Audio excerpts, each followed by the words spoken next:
የኦርቶዶክስ ተዋህዶ እምነት ተከታይ ነበረች። ከዛም ወደ ሌላ እምነት ሄደች።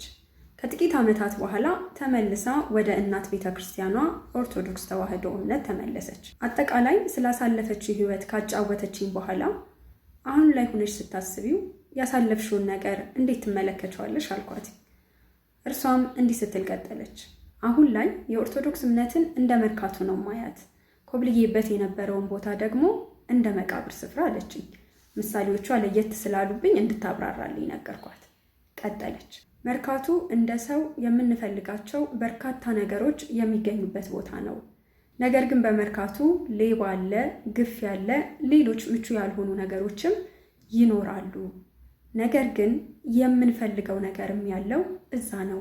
እነዚህን ነገሮች ፈርተን ከመርካቶ አንቀርም። ግፊያውን ያልፋል ብለን ችለን በሌቦች ደግሞ እንዳንሰረቅ ዕቃችንን ጠንቀቅ አድርገን ይዘን ወደ መርካቶ እንሄዳለን። ቤተክርስቲያንም እንዲሁ ናት።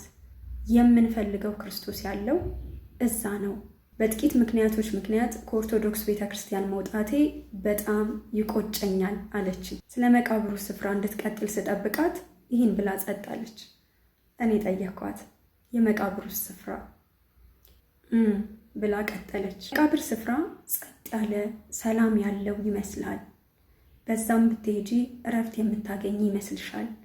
እናም ወደዛ ትሄጃለሽ። ነገር ግን በውስጡ ያሉት ሙታን ናቸውና ሰላም ይነሳሻል፣ ጭንቀት ይወርሻል። በዚህም ምክንያት ምንም ቢሆን ምንም ከሕያዋን ጋር ልኖር ብለሽ ፈጥነሽ ከዛ ስፍራ ትርቂያለሽ። እኔም ሕይወት ውስጥ የሆነው ይሄ ነው። ጥቂት ነገሮችን ተመልክቼ ሄጄ ጭራሽ አምላኬን አጣሁት። ስለዚህም ፈጥኜ ከዛ ስፍራ መራቅ እንዳለብኝ ተሰማኝ፣ ደግሞም አደረግኩትኝ።